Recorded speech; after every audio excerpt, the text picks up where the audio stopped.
তো দেখতেই পাচ্ছেন আমরা এসে গেছি আমাদের মোস্ট পপুলার এবং বহু পুরনো কফি হাউসের সঙ্গে কাছে, আর এর সঙ্গে আমরা যাব মডার্ন কফি হাউসে। বাট আমরা আগে নস্টালজিক কফি হাউসের ভিডিও করব, তারপর অন্য জায়গায় যাব। তো দেখতেই পাচ্ছেন এই সিঁড়িগুলোই এর পুরনো দিনের কথা মনে করে দিচ্ছে, কিন্তু তাও আমরা এর হিস্ট্রিটা আপনাদের জানাবো। তো চলুন।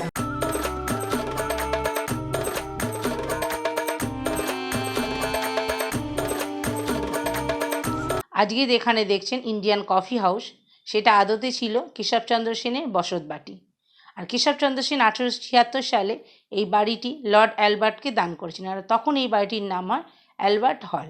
আর সেই বাড়িটি ধীরে ধীরে আজকের এই কফি হাউসে পরিণত। আর এখানে প্রচুর বড় বড় ব্যক্তিত্ব এসেছিলেন এবং তারা কফি খেয়েছেন এবং আড্ডা দিয়েছেন। তার মধ্যে বুদ্ধদেব ভট্টাচার্য, অপর্ণা সেন আর বহু চিত্র তারকা। আর রবীন্দ্রনাথ ঠাকুরও এসেছেন। আর এই বাড়িটিকে আরও নস্টালজিক করে তুলেছে মান্না দের সেই বিখ্যাত গান কফি হাউসের সেই আড্ডাটা আর নেই। Thanks for listening. এবার আমরা সবাই আবার কফি হাউসে ফিরে আসি। তো আমরা জানতে গিয়েছিলাম যে ডিএসএলআরে ভিডিও করা যাবে কি না, কিন্তু ওরা মানা করে দিল, বললো কেবলমাত্র মোবাইলে ভিডিও করা যাবে। তো আমরা একটু ডিসঅ্যাপয়েন্টেড হলাম।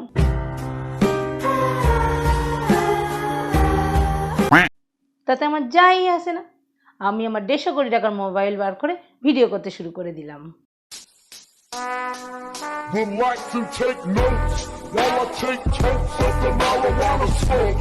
তো এখানকার অ্যাম্বিয়েন্সের ব্যাপারে অনেক কিছু বলার আছে। তো দেখতেই পাচ্ছেন বহু পুরনো দিনের, কিন্তু হলেও কি হবে, এখনও কিন্তু সমানভাবে মানুষের কাছে পপুলার। আমরা নিচে আসার সময় দেখতে পেলাম যে বেশ কিছু ইংরেজরা এখানে এসেছে এখানকার কফি হাউসে কফি খেতে। তো সেই জন্য আমরাও উঠে এলাম। তো নিচে প্রচুর ভিড় ছিল, তো আমরা ওপরে এলাম। তো এখানকার সবচেয়ে যে জিনিসটা আমাকে আকর্ষণ করে সেটা হচ্ছে এখানকার ওয়েটারদের পোশাক। মেনুতে তো অনেক কিছুই আছে, তো দেখা যাক কী কী অর্ডার দেওয়া যায়। দেখে নিই আগে মেনুটা। আমরা একটা হট কফি নিয়ে নিয়েছি, যেটার প্রাইস পড়েছে 34 রুপিস। আর এর সঙ্গে আমরা নিয়ে নিয়েছি মাটন কাটলেট, যেটার প্রাইস পড়েছে 115 রুপিস। সো প্রাইস হিসেবে খুবই রিজনেবল। মজা আয়া। আমি অপেক্ষাই করছিলাম, তো সেই মুহূর্তে কাটলেটটা পৌঁছে গেল। আর কাটলেটে কামড় দিতেই যাব, সেই মুহূর্তে দাদাও আমার সামনে কফির কাপটা ধরলো। আমি দাদাকে জিজ্ঞেস করলাম, দাদা এর সঙ্গে বিস্কুট পাওয়া যাবে না? দাদা বললো না, তার জন্য পয়সা লাগবে। আর আমি সেইটা শুনে আরে তুই যা রে, খেয়ে দেখবো, তারপর আপনাদের জানাবো।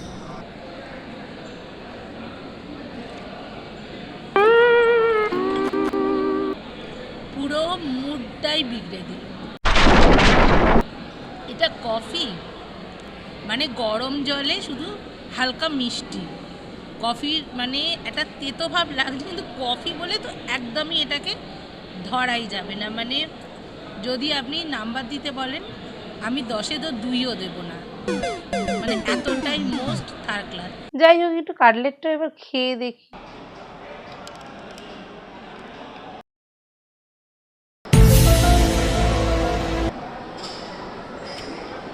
আর খাবোই না। দাদা বিলটা নিয়ে আসবেন, বিলটা দেবেন। তো এবার চলুন যাওয়া যাক দ্বিতীয় গন্তব্যে। Welcome to modern coffee house. এর বাইরেটা যতটা সুন্দর, এর ভেতরের অ্যাম্বিয়েন্সটাও ততটাই সুন্দর। এরাও পুরনো জিনিসটাকে তুলে ধরার চেষ্টা করেছে, কিন্তু আধুনিকের ছোঁয়া দিয়ে। তো চলুন এখানকার খাবারগুলো একটু টেস্ট করে দেখা যাক আগের মতনই লাগে না এখানকার টেস্ট একদম অন্যরকম।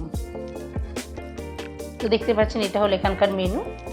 তো এখানের দামটা একটু বেশি, কিন্তু তবুও ঠিকঠাক রিজনেবল। তো আমরা এখান থেকে নিয়ে নিয়েছি একটা হট কফি নিয়েছি, যেটার দাম পড়েছে 50 রুপিস।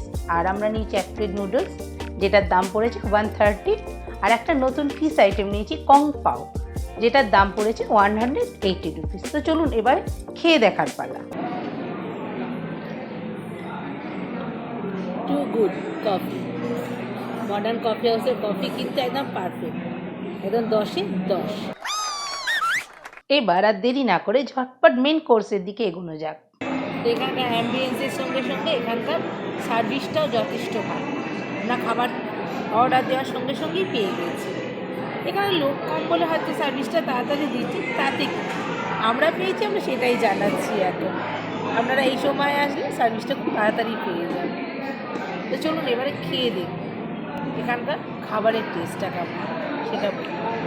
তো আমরা জায়গাটা একটু চেঞ্জ করলাম, মানে ওদিকটা ব্রাইটনেসটা একটু কম লাগছিল, তো ওই জন্য এই দিকটা সরে এলাম। এবার এই দিক থেকে আমরা ফিশটা টেস্ট করে আপনাদের জানাবো।